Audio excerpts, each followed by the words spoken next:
Halo teman-teman semuanya, jadi pada hari ini kami dari kelompok 2 akan memaparkan materi tentang integrasi nasional. Namun, sebelum kami akan memaparkan materi hari ini, kami akan memperkenalkan diri terlebih dahulu. Nama saya Seleta Febriani dengan NRP 2130186. Lalu ada Yuliani Putri dengan NRP 2130068. Lalu ada Shirley Evelyn dengan NRP 2130019. Lalu ada Kevin Alexander Sastra Dilaya dengan NRP 2130067. Lalu ada Livia Ripka dengan NRP 2130025. Selamat menyaksikan. Pengertian integrasi nasional. Integrasi nasional berasal dari dua kata yaitu integrasi dan nasional. Integrasi itu artinya menyatukan, menggabungkan, dan mempersatukan. Sedangkan nasional itu artinya bangsa. Integrasi nasional adalah usaha dan proses mempersatukan perbedaan-perbedaan yang ada pada suatu negara sehingga terciptanya keserasian dan keselarasan secara nasional. Syarat integrasi nasional. Yang pertama, anggota-anggota masyarakat merasa bahwa mereka berhasil saling mengisi kebutuhannya satu sama lainnya atau gotong royong. Kedua, tercipta kesepakatan atau konsensus bersama mengenai norma-norma dan nilai-nilai sosial yang dilestarikan dan dijadikan pedoman. Ketiga, norma-norma dan nilai-nilai sosial dijadikan aturan baku dalam melakukan proses integrasi nasional. Faktor-faktor yang memengaruhi integrasi nasional.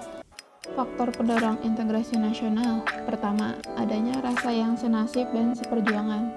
Hal tersebut muncul saat masa penjajahan, di mana warga Indonesia bersatu untuk merdeka karena dilandasi keinginan yang sama, tanpa memedulikan suku, agama, ras, dan golongan. Kedua, adanya ideologi nasional. Ideologi nasional Indonesia adalah Pancasila. Lewat ideologi Pancasila, Indonesia yang mempunyai banyak perbedaan atau keragaman bisa tetap bersatu. Tiga, adanya sikap tekad dan keinginan untuk kembali bersatu. Perbedaan dan kemajemukan di Indonesia yang membuat masyarakat Indonesia mempunyai keinginan untuk mempersatukan perbedaan di dalam satu kesatuan bangsa yang utuh dengan adanya Sumpah Pemuda pada 28 Oktober 1928. Warga Indonesia ingin bersatu dalam semangat perjuangan yang sama sesuai cita-cita nasional. Keempat, adanya ancaman dari luar. Ancaman-ancaman dari luar dalam kaitannya dengan bahaya globalisasi dan modernisasi. Integrasi nasional perlu diwujudkan di setiap lapisan masyarakat yang ada tinggal di wilayah Indonesia. Yang kelima, rasa cinta tanah air. Hal itu dibuktikan saat masa perjuangan dalam merebut, menegakkan, dan mengisi kemerdekaan Republik Indonesia sampai sekarang. Faktor penghambat integrasi nasional. Pertama, kurangnya penghargaan terhadap kemajemukan Indonesia. Kurangnya penghargaan terhadap kemajemukan yang dilakukan oleh pemerintah maupun masyarakat Indonesia sendiri membuat kemajemukan itu terkikis secara perlahan-lahan. Kedua, kurangnya toleransi antar sesama golongan. Dampaknya akan mengurangi rasa persatuan dan kesatuan bangsa yang akan membuat sebuah bangsa hancur. Tiga, kurangnya kesadaran di dalam diri masing-masing rakyat Indonesia. Di era globalisasi, masyarakat menjadi lebih individualistis dan cenderung tidak memperdulikan kondisi dan situasi yang ada di sekitarnya. Yang terakhir, adanya sikap ketidakpuasan terhadap ketimpangan dan ketidakperataan pembangunan. Karena diberlakukan otonomi daerah, akan semakin nampak ketimpangan baik sosial maupun ekonomi antar daerah. Ancaman terhadap integrasi nasional yang dihadapi bangsa Indonesia, baik yang berupa ancaman militer maupun non-militer. Yang pertama ada ancaman militer. Ancaman militer adalah ancaman yang menggunakan kekuatan bersenjata yang terorganisasi yang dinilai mempunyai kemampuan yang membahayakan kedaulatan negara, keutuhan wilayah negara, dan keselamatan segenap bangsa. Ancaman militer dapat berbentuk agresi, pelanggaran wilayah, spionase, sabotase, aksi teror bersenjata, pemberontakan, dan perang saudara. Selanjutnya adalah ancaman non-militer. Ancaman non-militer tidak bersifat fisik serta bentuknya juga tidak terlihat seperti ancaman militer.